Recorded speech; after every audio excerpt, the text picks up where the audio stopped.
Monsieur le bourgmestre, les commerçants vous ont écrit l'année dernière pour demander que la ville agisse en matière de vidéosurveillance. Hier, le conseil communal a adopté une décision. Qu'est-ce que vous pouvez nous en dire? Bien voilà, il faut rendre à César ce qui appartient à César. Tout le monde connaît ce vieil adage.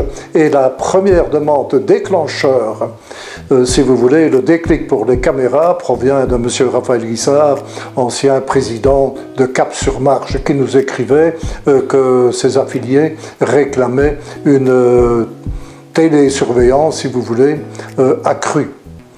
Nous avons commencé directement à réunir les principaux intéressés, notamment la police, regarder avec les commerçants une délégation de Cap-sur-Marche ce qu'il convenait de faire.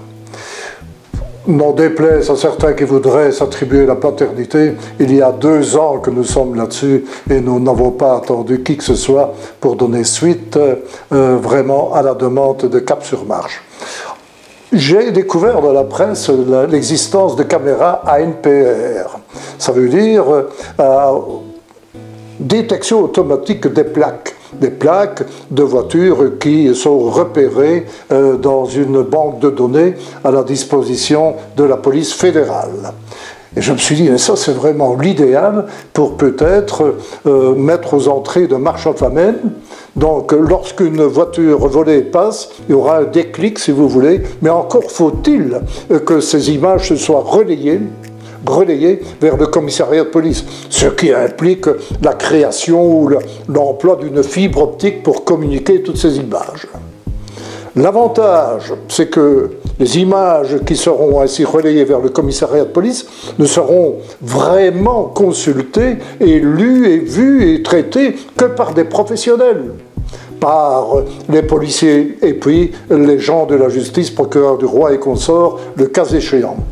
Mais au-dessus de ces 11 caméras à détection automatique, on va devoir mettre des caméras à 360 degrés. Parce que les détections automatiques ne photographient, si vous voulez, que les plaques. Ils font un petit bip lorsque une voiture volée ou signalée passe là-bas. Donc on va avoir 22 caméras, 11 à détection automatique, plus 11 à 360 degrés aux entrées de marche. Et nous pourrons le commander cette année. Au total, il y aura sur marche 52 caméras, je crois. Le chiffre est assez important. Nous n'avons pas de subvention, mais il en coûtera 1 100 000 € sans la moindre subvention. Nous allons le faire en 3 ans.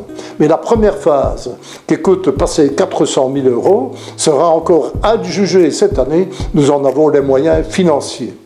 Je pense que l'on répond ainsi, non pas à une insécurité accrue, car ceux qui pensent cela se trompent.